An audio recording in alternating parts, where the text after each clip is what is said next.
Hi friends, ഇന്ന് നമ്മൾ വീട്ടിലെങ്ങനെ ശുദ്ധമായ കൂവപ്പൊടി തയ്യാറാക്കാമെന്നാണ് പരിചയപ്പെടാൻ പോകുന്നത്. അപ്പോൾ നമുക്ക് ആദ്യം തന്നെ കൂവ കൊത്തിയെടുത്ത് കൊണ്ടുവരാം. കൂവയുടെ തണ്ട് ഉണങ്ങിക്കഴിഞ്ഞാൽ നമുക്ക് കൂവ കൊത്താവുന്നതാണ്. സാധാരണ വൃശ്ചികം ധനു മാസങ്ങളിലായിട്ടാണ് കൂവ കൊത്തിയെടുക്കാറ്. പിന്നെ ഇടമഴ പെയ്ത് കഴിഞ്ഞാൽ കൂവ ഇളമിച്ചം വെക്കും. അപ്പോൾ പിന്നെ നമുക്ക് പൊടി കിട്ടുന്നതല്ല കേട്ടോ. ഇതാണ് നീലക്കൂവ. ഈ കൂവയ്ക്കാണ് കൂവകളുടെ കൂട്ടത്തിൽ ഏറ്റവും കൂടുതൽ ഔഷധ ഗുണമുള്ളത്. അങ്ങനെ നമ്മൾ കൂവയെല്ലാം കൊത്തിയെടുത്ത് വന്നിട്ടുണ്ട്. ഞാൻ വിത്തും കണ്ടയെല്ലാം കൂടെ കൂട്ടിയാണ് കേട്ടോ കൊത്തിയെടുത്തത്. ഇതിൽ ഏറ്റവും കൂടുതൽ പൊടി ഉണ്ടാവൽ കണ്ടയിലാണ് കേട്ടോ. ഇതാണ് കണ്ട. ഇത് മാത്രം എടുത്ത് പൊടി ഉണ്ടാക്കുന്നവരും ഉണ്ട് കേട്ടോ. ഇതിനോട് ചേർന്നിരിക്കുന്ന ഈ ചെറുതാണ് വിത്ത് എന്ന് പറയുന്നത്. വിത്തുകളിലും പൊടി ഉണ്ടാവും, എന്നാലും കണ്ടയിലുണ്ടാകുന്ന അത്ര ഉണ്ടാവില്ല. ഇനി കൂവയുടെ വിത്തിൽ നിന്ന് തൂങ്ങിക്കിടക്കുന്ന ഈ സംഭവത്തെ ഞങ്ങളിവിടെ കാളിയെന്നാണ് പറയൽ. ഇതും കൂടെ നമ്മൾ അരയ്ക്കുന്ന കൂട്ടത്തിൽ വൃത്തിയാക്കി ഇട്ട് കൊടുക്കണം, അല്ലെങ്കിൽ കൂവപ്പൊടി ഊറി കിട്ടൂല എന്നാണ് പറയൽ. ഇനി നമുക്ക് ഈ കൂവയെല്ലാം തൊലി കളഞ്ഞ് വൃത്തിയാക്കി എടുക്കാം. പിന്നെ ഇതിൻ്റെ നീര് കണ്ണിലായാൽ കുറച്ച് നേരത്തേക്ക് നല്ല നീറ്റലുണ്ടാവും. അപ്പോൾ കുട്ടികളൊക്കെ അടുത്തിരിക്കുന്നുണ്ടെങ്കിൽ ശ്രദ്ധിക്കുക. പിന്നെ ഇങ്ങനെ നീല കളർ കാണുന്ന ഭാഗമില്ലേ, അത് ഒരുപാട് ആഴത്തിൽ ചെത്തിക്കളയരുത് കേട്ടോ. അവിടെ നമ്മൾ വരണ്ടിയാൽ മതിയേ.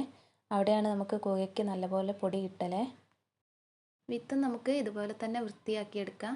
ഇങ്ങനെ ചെത്തി നോക്കിയാൽ നല്ലതുപോലെ നീല കളറിൽ കാണുന്ന വിത്ത് മാത്രം എടുത്താൽ മതി കേട്ടോ. എല്ലാ വിത്തിലും ഇതുപോലെ പൊടി ഉണ്ടാവില്ല. പൊടിയുള്ള വിത്ത് മാത്രം നമ്മൾ എടുത്താൽ മതി. ഇതേ രീതിയിൽ തന്നെ നമുക്ക് ഇതും കൂടെ വൃത്തിയാക്കിയെടുക്കാം.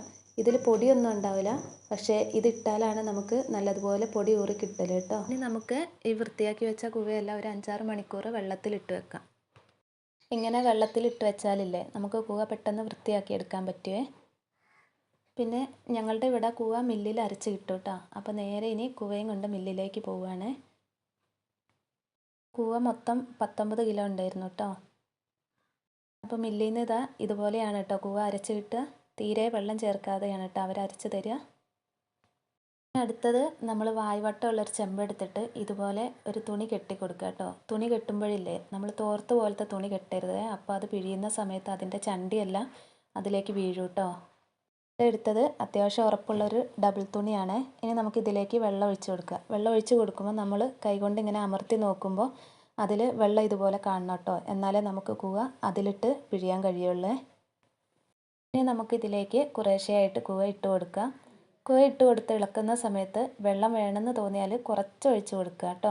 എന്നിട്ട് നല്ലതുപോലെ ഇതുപോലെ ഇളക്കി കൊടുക്കുക. ഒരുപാട് സമയം ഇളക്കണേ. അതിലുള്ള പൊടി മുഴുവനും ആ വെള്ളത്തിൽ കലർന്ന് താഴോട്ട് പോകാൻ വേണ്ടിയാണ്.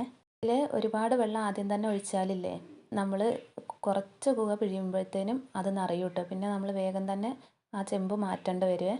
ഇനി നമുക്ക് തുണിയുടെ മറ്റൊരു തലയെടുത്ത് ഇതുപോലെ പിഴിഞ്ഞെടുക്കാം കേട്ടോ.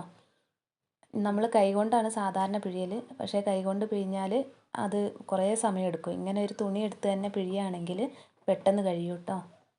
നമ്മൾ ഈ പിഴിഞ്ഞെടുത്ത ചണ്ടില്ലേ അത് വേറൊരു പാത്രത്തിൽ ഇട്ട് വെക്കുക. അവസാനം ഒന്നുകൂടെ പിഴിയാൻ വേണ്ടിയിട്ടാണ്.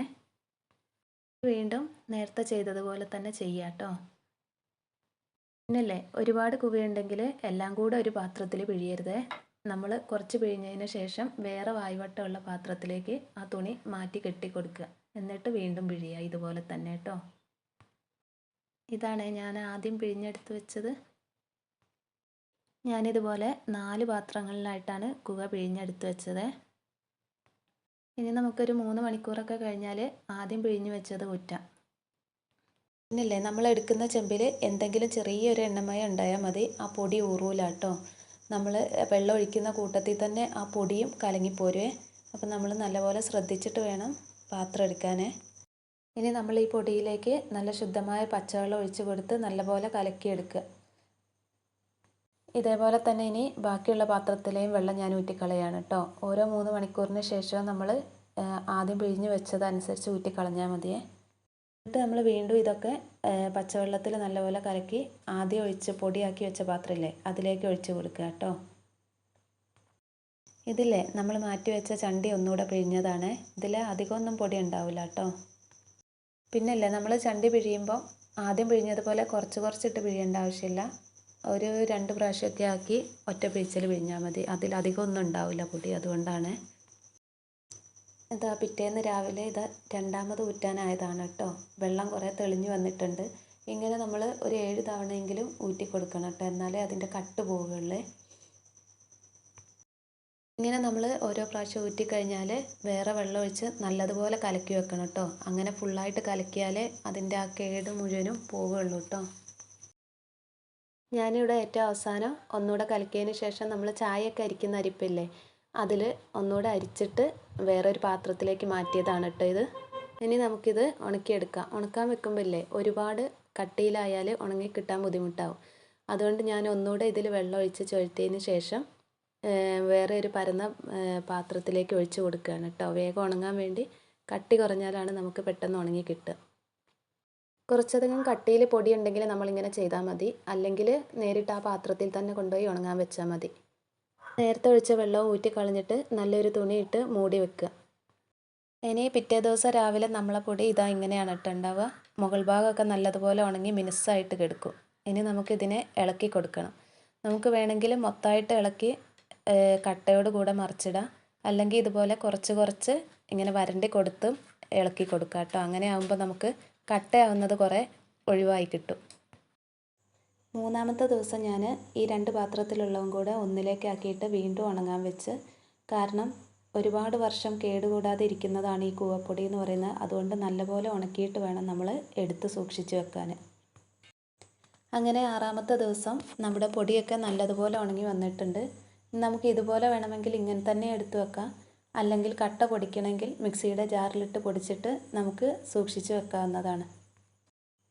അപ്പോൾ ഞാനിവിടെ 19 കിലോ കൂവ അരച്ചിട്ട് കിട്ടിയതാണ് ഈ കാണുന്ന പൊടി. മൊത്തം 2,200 പൊടി വരുന്നത്.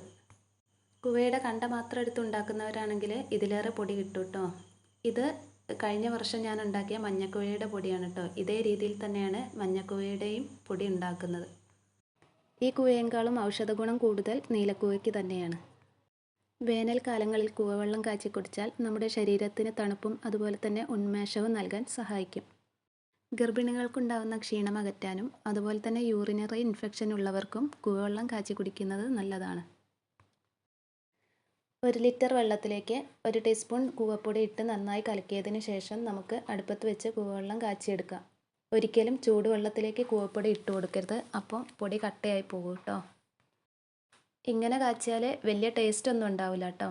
ഇനി ടേസ്റ്റ് വേണമെന്നുള്ളവർക്ക് ഇതിലേക്ക് തേങ്ങാപ്പാലും ഏലക്കാപ്പൊടിയും ശർക്കരയും ചേർത്ത് ടേസ്റ്റ് കൂട്ടാവുന്നതാണ്. ഞാനിതിലേക്ക് ഒരു നുള്ളു ഉപ്പ് മാത്രമാണ് ചേർക്കുന്നത്. ഇനി മധുരം വേണമെന്നുള്ളവർക്ക് ശർക്കര ചേർക്കാവുന്നതാണ്. പഞ്ചസാര ചേർക്കാതിരിക്കുന്നതാണ് നല്ലത്. അപ്പോൾ ഈ വീഡിയോ നിങ്ങൾക്ക് ഉപകാരപ്പെട്ടിട്ടുണ്ടെങ്കിൽ സബ്സ്ക്രൈബും ഷെയറും ചെയ്യാൻ മറക്കല്ലേ.